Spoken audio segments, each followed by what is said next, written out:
Assalamu alaikum, everyone. Good evening. And after some time, after a long break, rather long, I'm really happy to see you all. And welcome to this recent Tasks 2 breakdown. Now, before we start, let me explain what's going on my screen before we go into details. Since the computer delivered IELTS has become the industry's standard for IELTS exams, both taking the exam and, well, let's just say, holding the examination process itself.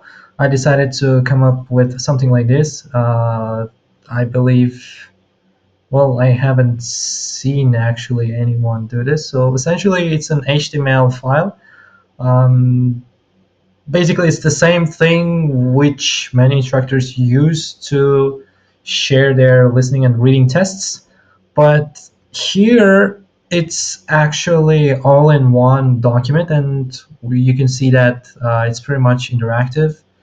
It responds to, for example, my mouse moving around here, and you have some chapters here. We're going to start actually breaking down the essay, and let me know actually if I did a good job or not, because this is still kind of experimental. It hasn't reached its ultimate form yet. Maybe I could, change the content, make some additions, edit here and there, just crop or cut out the parts which you may think are not necessary, not relevant, and add, for example, something that you might find useful. But I kind of want to believe that I made sure I included everything that you might actually need from this essay as a candidate, or maybe if you're my peer, um, colleague, or IELTS instructor. So decided to call it the keys to longevity, right? It's an opinion essay. It's been reported recently. If you follow any of those channels like CDI IELTS or basically whatever, I believe the questions reported are pretty much the same, and they have this tendency of being repeated over and over. So let's get down to it. Here's the question, and we're going to start with the question analysis. It says, if you don't mind, I'm going to enlarge it here. Because actually my screen is quite afar from my sitting position, and I'm gonna make sure that it's comfortable for me to see it. Some people believe that a proper diet and regular physical exercise are the most important factors in achieving a long and healthy life. To what extent do you agree or disagree? Yeah, that's pretty much it. Now, we're gonna go with the step one, which is identifying the keywords, because before actually writing, we need to exactly know what I'm going to write about, right? So, proper diet is a topic word.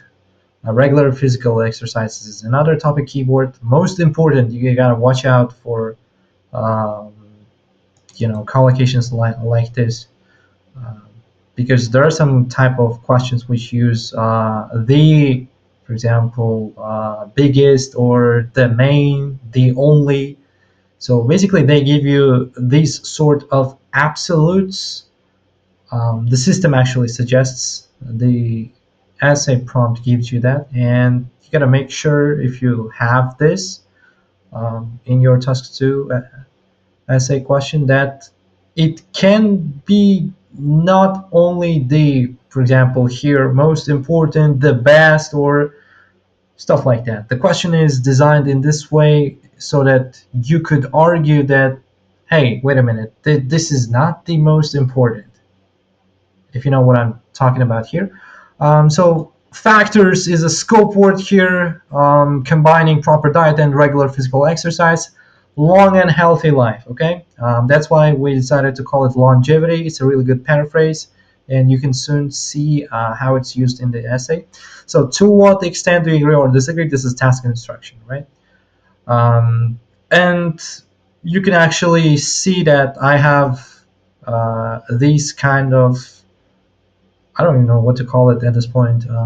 Maybe like notice moments, right? I call them like notices or notice boards, whatever they are.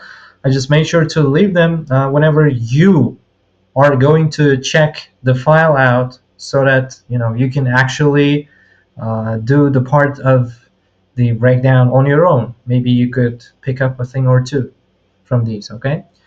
The most important is the superlative claim. It says dieting exercises beat everything else. Yeah, this is pretty much what we talked about. This forces you either fully agree or crave out space for other factors, which I did in my essay. So I said, yeah, sure, these are important, but hold on a minute. They're not the only way, like, for you to live longer. A weak writer ignores this and writes generally about health. Yeah, this is true. A stronger writer engages directly with the claim of supremacy. Yes. So anything starting from band 7 in writing task 2 should acknowledge that either these are the most important or not, because this is part of your essay question. And a really good essay makes sure it covers pretty much all, let's just say, kind of trigger words that are left in the question. So, yeah, step one, we got it. We know what the question is about, right? Understand what you're actually being asked. So, what the question is really asking. Okay, so the smart position would be here partial agreement. Well, there is no such thing as partial agreement. I'm going to contradict myself here. Um, Excuse me for being incorrect here, because this wasn't done wholly by me, and I had to resort to the means of artificial intelligence. And no matter how good I am at prompt engineering doing all of this, part of it was done by artificial intelligence, and what needed to be here got replaced. So, but these are minimal and have, let's just say, minimal impact on delivering you information whatsoever. Um, the rest is fine. Rest assured.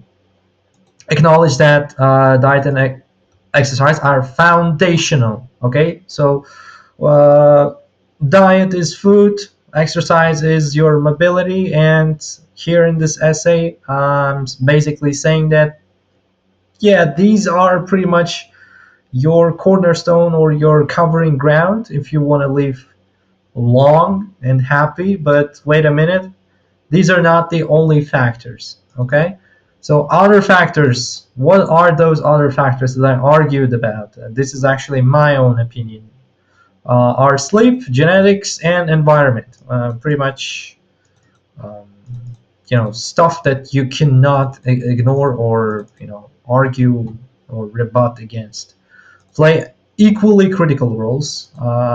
This position is nuanced, hence the name of this approach. You can say it's a balanced approach, or my favorite term, and I'm not sure whether anyone else uses it. It's called nuanced approach. What is a nuance? A nuance is kind of a little detail or a small addition to whatever you're saying or whatever is being said. Here, the nuance is that we're actually agreeing that sleep and proper diet are essential. They're not the most important. They're essential, but hold on a minute, there's something more to it.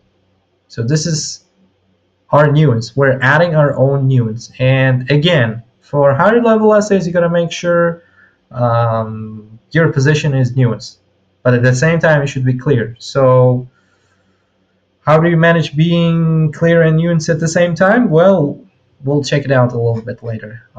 It's defensible and it shows sophisticated thinking. So you're not just simply, agreeing or disagreeing, which I would recommend if you are a lower level candidate, because let's be real, you have to write this in about 40 minutes, and plus leave some time um, in those 40 minutes to check, evaluate, or um, edit, maybe proofread your own piece. No, actually, it's my phone. I'm not sure whether it's audible or not, but just in case, that was my phone. It means we hit the 22 o'clock threshold. Okay. Fully agreeing without qualification. This forces you to dismiss the sleep deprivation, genetic predisposition, and healthcare access as irrelevant, which is demonstrably false and limits your argument to one narrow lane. Yeah, this is basically what I said. So if you agree here fully, then you miss out on other factors, which is actually what examiners are looking for in this position. So let's go to the thesis approach here. Four valid ways to position yourself on this question. Each leads to a structurally different essay. Okay, if you can see, we have apart from my essay, I'm giving you here some, some room, maybe, yes, some scope, some flexibility to try out other variations as well. So I chose, again, partial agreement. This is wrong. I would say it's nuanced approach, okay? But it says partial agreement in a way that I am agreeing to the essay prompt partially, and then the rest is something that I am bringing about on my own. So I hope we're even Steven here. While diet and exercise form an essential foundation, they're not the sole determinants, really good word, of life expectancy. Sleep, genetics, and environment play equally significant role. It's nuanced, it allows broad development, and used in this essay. Actually, I wrote my essay thesis differently from this. Again, I also made sure that the examples you're getting plus something that you see in my essay are different, again, to bring you some room, some variation, okay, so that you don't just get the essay. What I'm trying to do here is I'm showing you how you can do the same, achieve pretty much the same using different combinations. And I'm also paying attention that I'm giving you a number of those combinations, whether it be your thesis approach or some other extra examples. As you can see, we've got pretty much 6 more chapters to cover, plus pretty much the full essay. So you're not getting just full essay in, again, docx or PDF format. It's a full-blown breakdown, and I'm not sure you haven't seen anything like this before. And I would be really glad, again, if you leave a comment on my Telegram channel, or I'm going to upload this to YouTube. If you leave a comment on YouTube saying what you liked, what you didn't like, and what you wanted to see, some suggestions, because that would mean the whole world to me. And it would really help me to deliver you guys more quality content. Thank you. Now move on. Full agreement. We talked about this. So diet and physical exercises are undeniably the most critical foundations upon which all other health outcomes depend. So undeniably, we're agreeing here. Full disagreement. Contribute to health. They are ultimately secondary to genetic predisposition and access to quality healthcare. Contrarian, yeah. Contrarian means you're going fully against. You're going pretty much against the whole world here. Interesting, you can get some pretty much interesting results if backed with strong evidence, but it's very hard to sustain because you cannot ignore food and physical activity. If you pay attention to whatever's going on social media, I'm not sure whether you're active on social media or not, but in case you are active, you know that a lot of the content there is about your food, calorie deficiency, and I'm not even talking about the gym culture, which has been around, I don't know, for like 5+ years, or maybe more. It's just, I started noticing about 5 years ago that the gym content all of a sudden is like people are trying to artificially blow it up on media, and it's still a thing, which is good, I guess, but they just distort the image, the way you perceive yourself with this overblown stuff. And there are so many misconceptions and wrong stuff, so you got to be careful with that, honestly. Conditional agreement.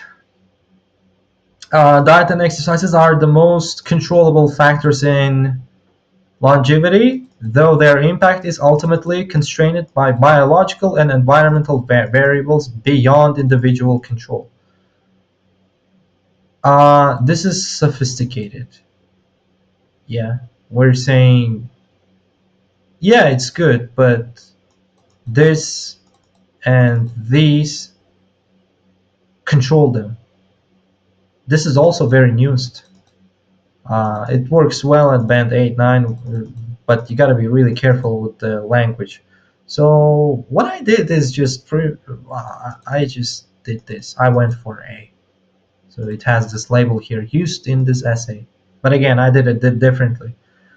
The thesis is not your introduction. It is a single sentence that tells the examiner exactly where you stand and what to expect. Write it last. Place it first. Yeah, this is what I do. I usually start with the ideas. That's why we talked about the ideas here.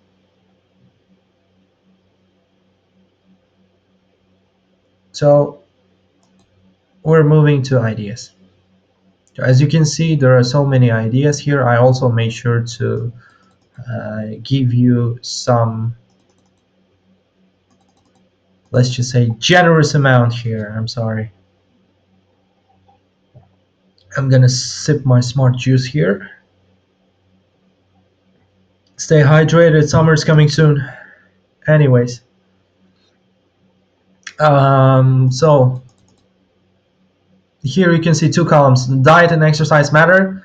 Other factors also critical. So food quality, quantity, regularity, sustain, cellular function. Wow, cellular function. You're coming pretty much at a high level here. Sleep and circadian rhythm, often sacrificed for productivity. Yeah, this is true because it's 10 p.m. and right now I'm working on a video so that you can get a thing or two for yourself. I'm also, you can say, sacrificing my sleep, but hey, tomorrow is Saturday and I get to pretty much sleep my 7 to 8 hours of sleep. But this is not the case with everyone, right? Sedentary lifestyle linked to cardiovascular disease. Oh God. Again, sedentary lifestyle, cardiovascular disease. Pay attention to the vocabulary here. Genetic predisposition. Genetic predisposition means, um, well, let me explain it in simpler terms. Something that you have in your genes, that tendency towards certain diseases, or maybe you had some predecessors or ancestors in your bloodline or lineage that was vulnerable to certain kinds of uh, conditions. Not necessarily a bad thing. It could be something mild like lactose intolerance, right? And you could be actually not so good with the dairy products as a result. So this is what genetic predisposition is. Shapes baseline health outcomes. Baseline, that means pretty much at the lowest rate, right? So this is what we call baseline. Poor diet patterns called bulimia. Yes, bulimia. It's an eating disorder. Thank God I watched Doctor House, Good Doctor, and what else? Yeah, these are pretty much medical TV series that I watched. So it's a really good thing, like you pick up certain like very topic specific vocabulary from the real world examples. This is what I call route learning. I'm not sure whether my colleagues agree or not, but if you are an intermediate and above learner, I think you can do pretty much the same. Whatever you watch, whatever you listen to, make sure you have, I don't know, a Word document, a Notion page, whatever feels comfortable to you. Make sure you at least have a word, a collocation, a chunk from the video that you saw, from the podcast that you listened. Okay, don't let it just be a stupid time wasting or just watching how certain images at a certain frame second change. Just do some sentence mining. That's what I'm trying to say here. Environmental factors, healthcare, access, living conditions. Yeah, obesity rates correlate with reduced life expectancy. If you're fat, you're gonna live shorter. I'm sorry. This is the truth. Mediterranean diet linked to blue zone populations. Physical activity reduces dementia risk by 30%. Oh, wow. Chronic stress as independent mortality risk factor. Social connection. Isolation linked to shorter lifespan. Yes, if you are an isolated individual, I'm really sorry. You're going to live shorter. Uh, So, generate 6, 8 ideas per side, select 2, 3 with the strongest logical chain, depth over breadth. One well developed idea outperforms 3 sin one. What I'm trying to say is that you don't write like, first of all, this and this, secondly, this and this, lastly, this and this. It's a very outdated method from the time when people weren't able to write that well, so they had to come up with a number of arguments per paragraph. But now that we have so much stuff, so much content like this here, right? You can develop pretty decent paragraphs, and plus, you have very powerful tools called AI. So you can use it during your preparation, but in a way to come up with your ideas. So if you want to use it to come up with your ideas, first of all, write down your own ideas, stop there, include it in your prompt, and ask AI what other factors or what are some of the other arguments that you missed, so that AI shows you your blank spot. Don't just rely on it and ask for ideas, okay? This is what I do. So I write down whatever comes to my mind, and pretty much these, the colored ones, are the ones that I came up with on my own, and AI gave me these. This is it. Essay structure. Well, I think you see it here, and I don't want to go into details. So it says what to expect, right? And it's also sensitive to clicking or doing whatever you like. So it just pops in a little bit. So one argument rule. Each body paragraph develops one argument thoroughly, not two arguments briefly. If a paragraph contains two ideas that both need explaining, split it. Depth of analysis is how you reach band 8 plus. True, but I'm not sure I did it. It's an easier way, but I decided to go the harder way because, well, not everyone goes the harder way, right? And this is paragraph development, right? So body paragraph 1, so body paragraph 2, it shows you what I did, and conclusion here. So let's go to body paragraph 1. In introductions, I always make sure that they are really easy because it's the introduction and I don't want to overwhelm the reader right off the bat, right from the introduction, and pay attention to the way I wrote my introduction here. There's an ongoing debate about the keys to longevity. Yeah, this is pretty much the title, as you can see. A proper diet and regular physical exercise form the essential foundation, sorry, for a healthy life. They are, however, pay attention that I use however in the middle because it's a transition and you have every right to do so, not the sole determinants of life expectancy. They are all simple sentences. Again, I like to do this in introduction because, well, this is introduction, okay?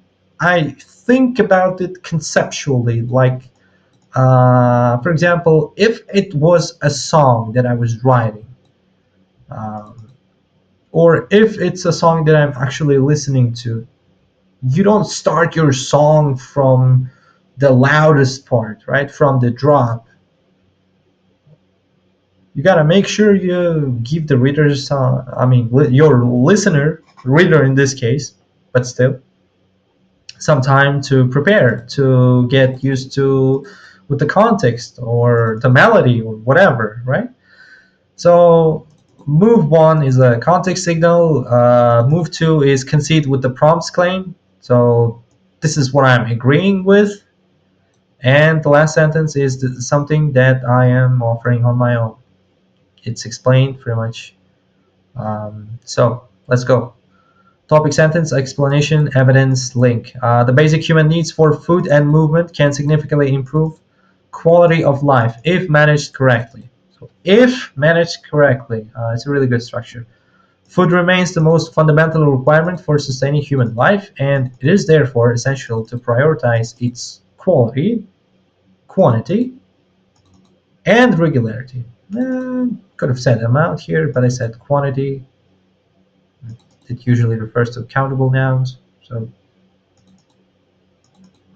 could be a slight misuse here on my end. However, many people are now preoccupied with work and study routines, which disrupt their diets and eating patterns, leading to disorders such as bulimia and related health issues, including gastritis and ulcers. Here, since we're talking about food, I decided to introduce some negative outcomes, and I went to using negatives. I'm here actually, I'm trying to argue that food is important, but the way I'm doing it is I'm bringing a real world example that people are busy with their work and study routine and whatever, and I'm showing what it leads to show the importance of food. It's a little bit of advanced approach, but I believe I did manage to explain it to you.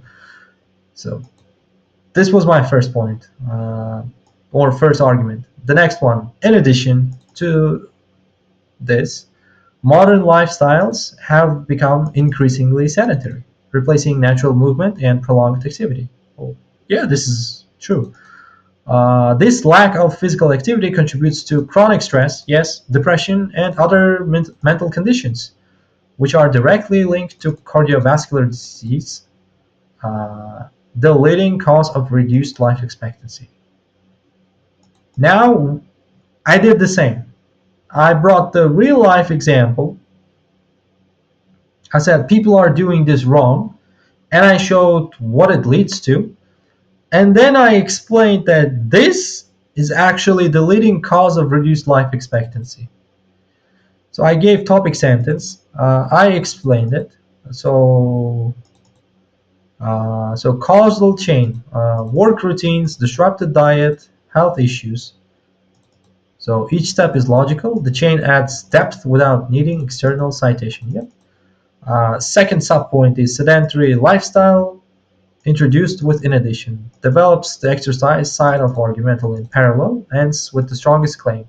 Cardiovascular disease as the leading mortality cause. Yep. This is what we did in paragraph 1. Paragraph 2. Despite these compelling reasons, this is my favorite bridge. I use it pretty much all the time because through using complex noun phrase, these compelling reasons is a complex noun phrase here, a little bit of a grammar spot. You're tying your body one to your body two. And body two is the main part here because I am arguing about my own arguments. So other factors play an equally critical role. Among them, right, we're not saying for one, for another, to start, to begin with, we're saying among them. Sleep and its quality are often overlooked. Yes, many individuals sacrifice sleep in pursuit of academic and professional efficiency.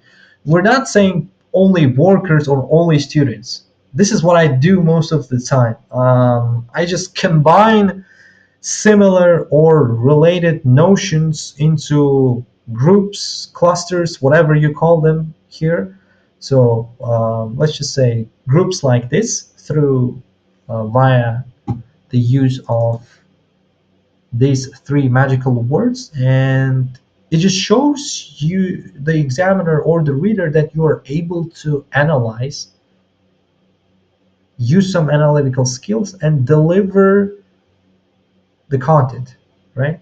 What would an ordinary candidate do here? He would just write academic or professional. What we are doing here, we're writing academic and professional efficiency.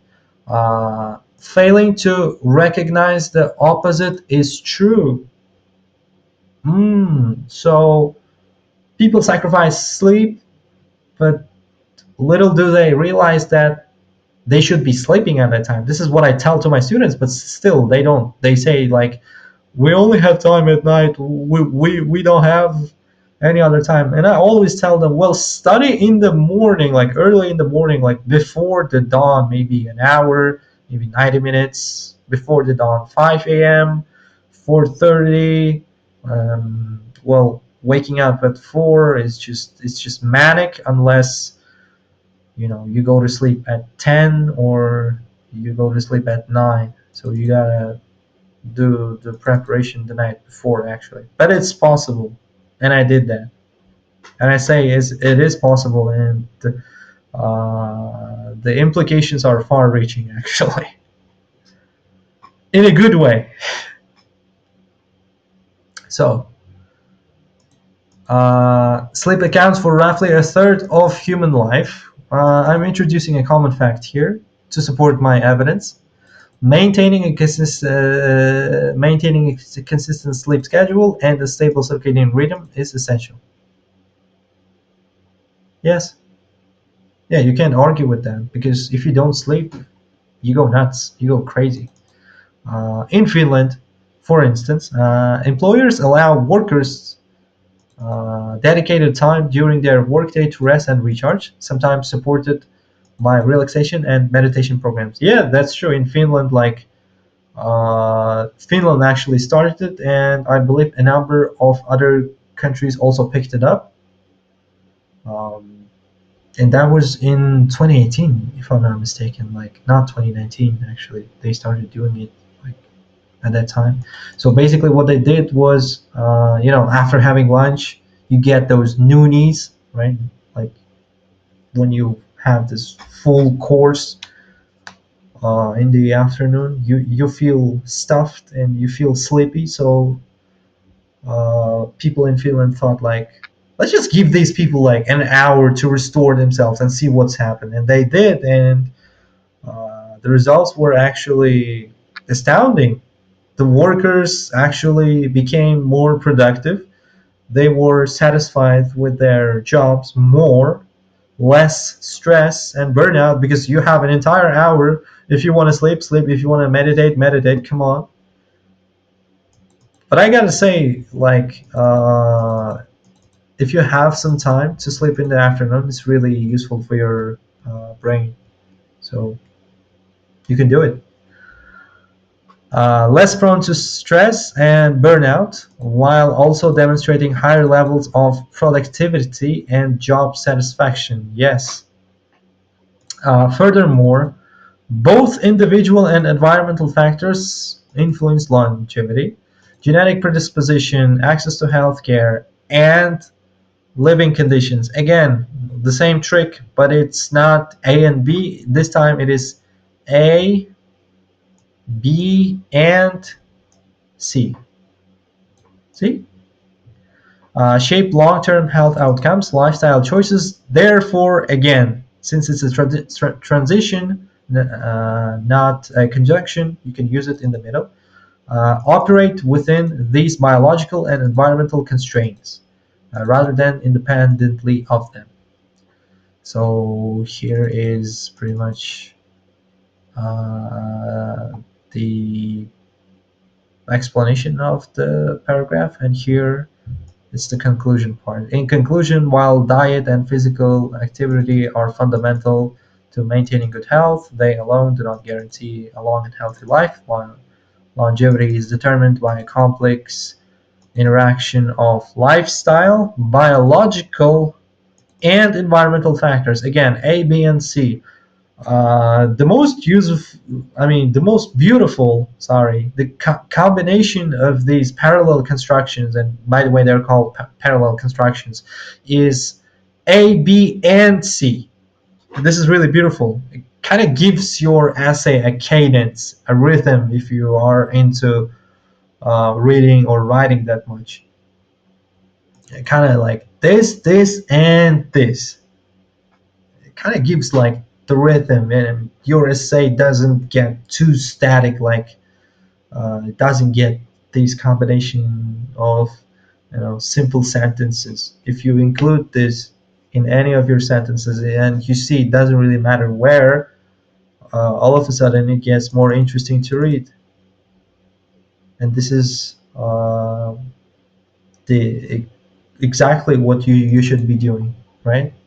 The more interesting it is, the higher are the chances that you get a pretty decent score. It's not a guarantee because there could be mistakes. So make sure it's error free, and also it's gripping the reader. Uh, Environmental factors, all of which must be considered together. Yes, you got to consider it together. Here you have vocabulary breakdown. I took the courage to come up with the vocabulary breakdown. So as you can see, this is topic specific ones, right? But it's not all of it, uh, but it's just some of it. Topic specific and uncommon lexical items from the essay. Definition, usage, in context, examples for each. Maybe I'll make sure I'll just make the list longer next time. And what do you know? You have even your grammar spotlight. These include participle phrase or reduced relative clauses, non-defining relative clause, complex noun phrase, negative infinitive for irony or contrast. So this one, negative infinitive, right? Contrastive conjunction plus fronted adverbial rather than independently of them, right? Dash for apposition, right? This is what we used. And here we have abbreviated band descriptors. So here, basically, I'm leaving them to let you decide what band this essay is. Okay, so you get to decide. It starts with 5. For example, the essay is virtually error-free without. You're gonna do this. So you see, it changes. There are no errors, so pretty much it moves. We start at 6, and then it goes up. So if I check every box here, it's 8. If I check it 9, it's like 9. And here you have the full unedited version of the essay here. Yes. Um, yeah, actually, I wanted to include the interesting vocabulary and highlight it with the one color, cohesive devices with the other, the parts which answer the task response. So basically, every individual color, to pick some colors for each section of the essay. But I believe even without it, today we achieved uh, pretty decent results. So yeah, this is the Khatamov Method essay breakdown series, all in one, guys. It's all one file. Again, it's not a .docx, it's not .pdf. It's pretty much in one file, as you can see. So one file, you have 8 stages, and you can see that you have that other options that are leaving to you pretty much. Um, So the ideas, development, we went for pretty much everything, I guess. But assessment is on you because I don't want to say that this essay is at this band because your opinion might be a little bit different than mine. And I did this on purpose because A, I am not a legitimate examiner yet, and B, even though we have the same descriptors, but they are abbreviated version, uh, different examiners still think of, for example, band 7 differently. For example, if I see an essay and mark it at 7, someone else could rank it at band 6.5. This is what I like to call examiner psychology. So this is the way examiner perceives, or how different examiners perceive the same piece of, for example, writing, or pretty much the same candidate in speaking. This is what I've been trying to argue for a while by now. So yeah, and that's why I decided to leave the rating here a little bit vague so that you can do it on your own. And I'm leaving the full essay here. Not sure whether you can copy. Oh yeah, you can, by all means. You can copy, you can do whatever you want with it. And it's totally yours. So pretty much uh, the essay breakdown series is this. I hope you like it. Thank you very much for your attention. And again, leave a comment on Telegram channel. Don't forget to share it with your friend, with your cousin, brother-in-law, distant relatives, your uncle in Greenland. So anyone who is interested, uh, because sharing is caring, and I know that you do care. And if you like it, just let me know. And just let me know what you want to see next. Could be listening, reading, or speaking, basically anything that you are curious about. Thank you very much, and I'll see you in the next one. Bye bye.